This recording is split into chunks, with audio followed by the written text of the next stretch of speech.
Hi, and welcome back. This is Dr. Laura Mealy with Psych, Sport, and Safety. Today I'm going to begin speaking about Psyche of the Injured Athletes, the unspoken truths. Most of you who know me know that I was an athlete and I was injured. I was a Division I basketball player at Arizona State. And that injury profoundly changed my life. Not only in a physical capacity back then, but truly mentally, emotionally, and psychologically. So I started this book in about 1992, and I said, I'm always going to get this book published. Well, I finally published it a few years ago, so I'm going to read it. For all you guys who are interested in hearing, I'm also going to give a little bit of background for the chapters and why I feel like they're very important. They're going to be broke down into different episodes. So today we're going to start with the foreword. So here we go.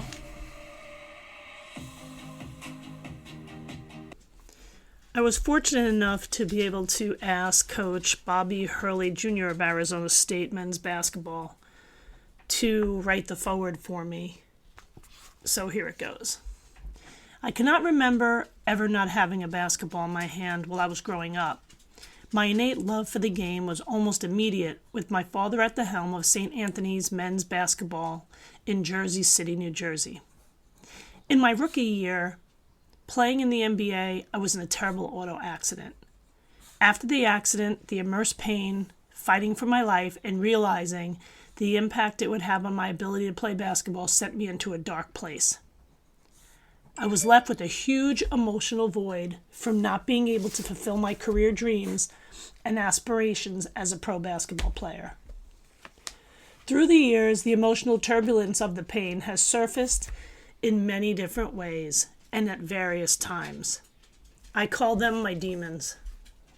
Some things as simple as getting back into a car became difficult. When Laura approached me to be interviewed and then later asked me to write a foreword for this book, I was very interested. I appreciate that this book could assist athletes who have similarly suffered career-ending injuries.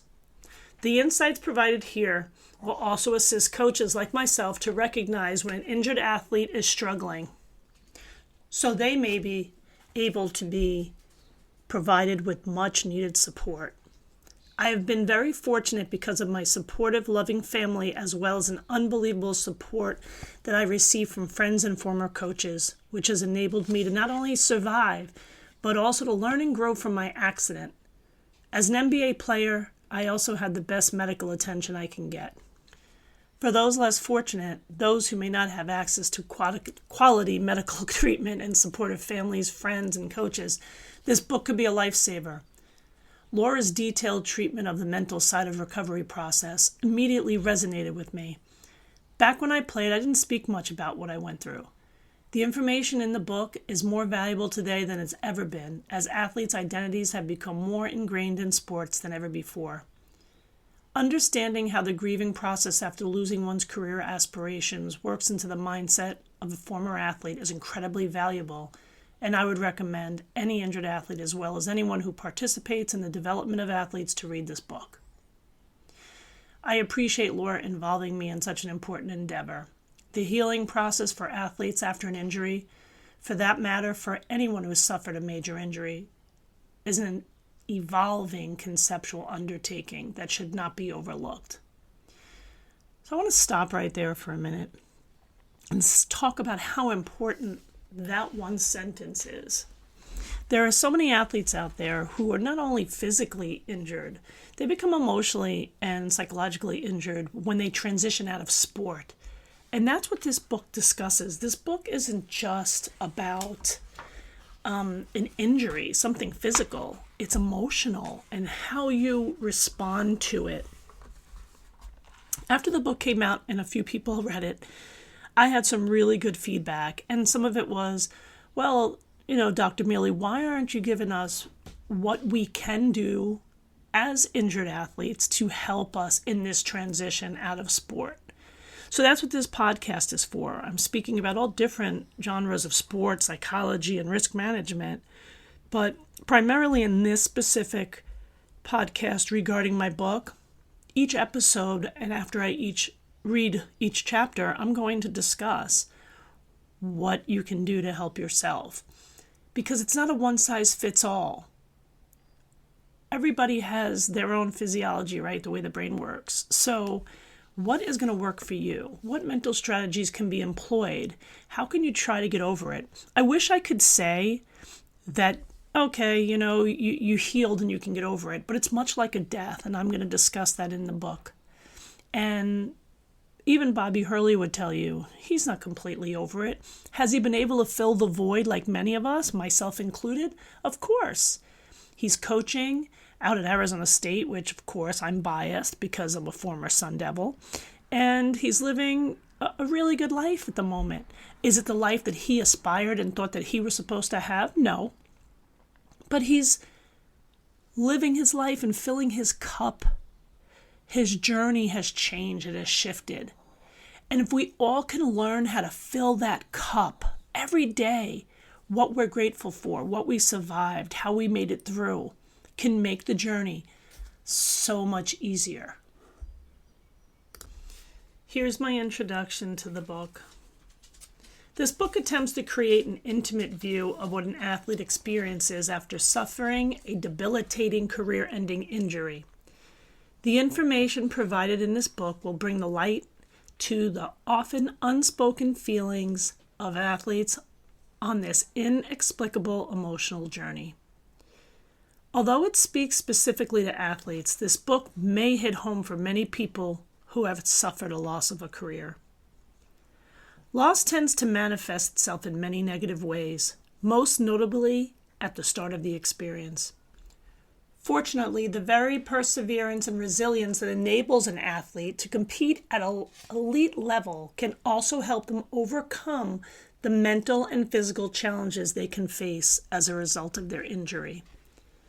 My intention for this book is to help coaches, parents, medical practitioners, and the injured athletes themselves to understand what goes on in the mind of the, air quotes, injured or, air quotes, broken. My hope is to provide insight into what athletes experience and how coaches and sport medicine practitioners can identify when those athletes are in emotional turmoil.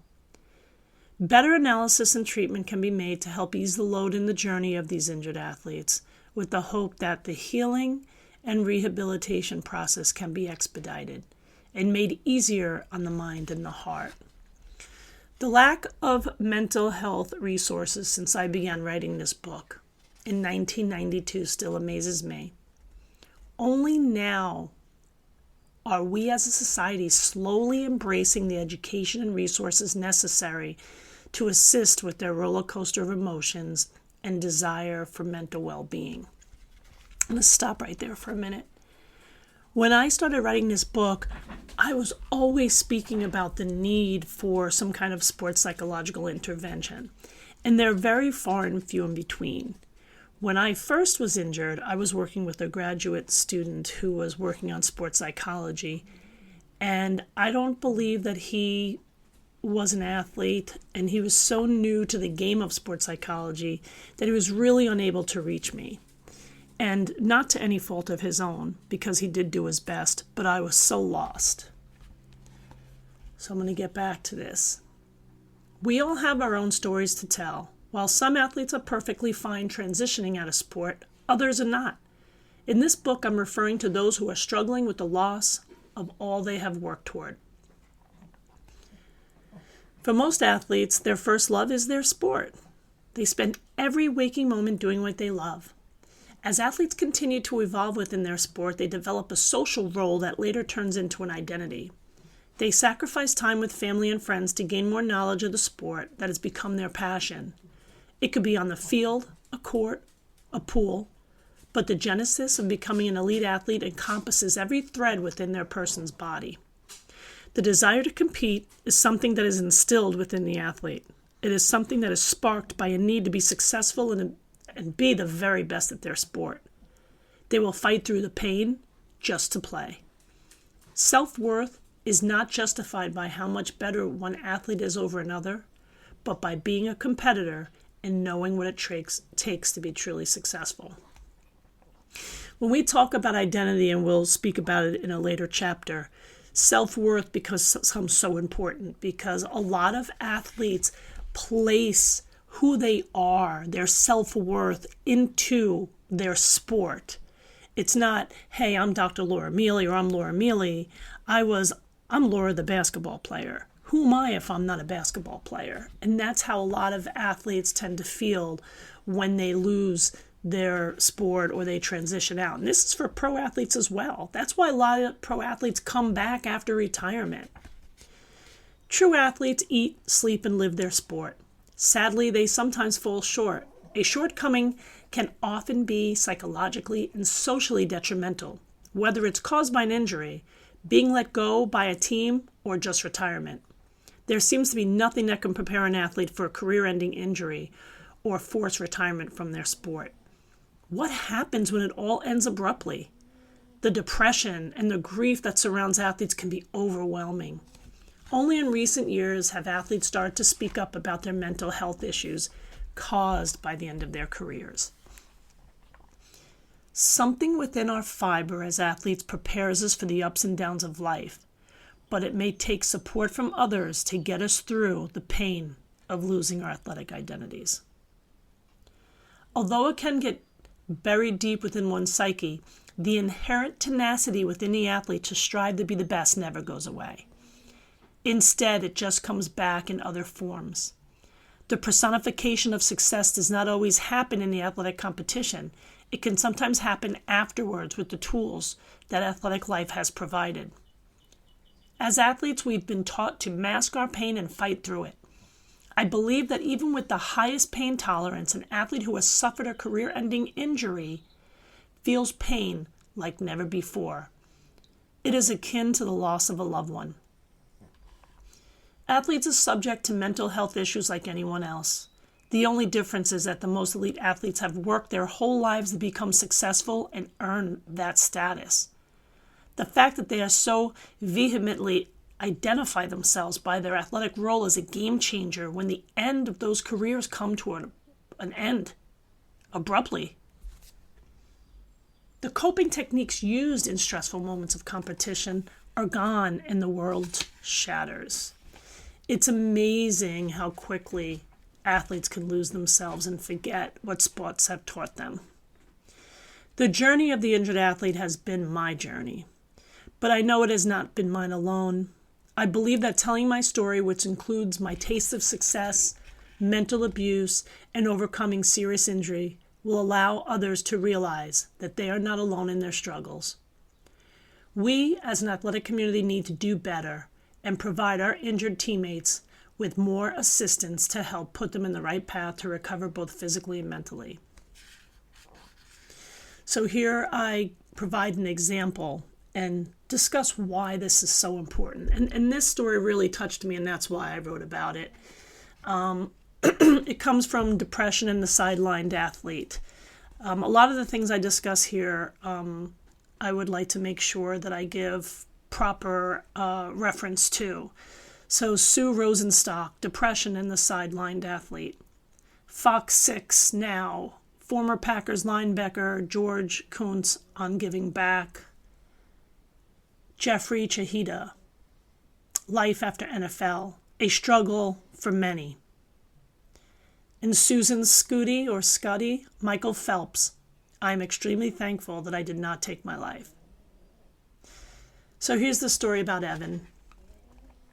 Evan was a basketball player. He was a sophomore in high school when he suffered a serious back injury that required surgery. After the surgery, Evan silently suffered.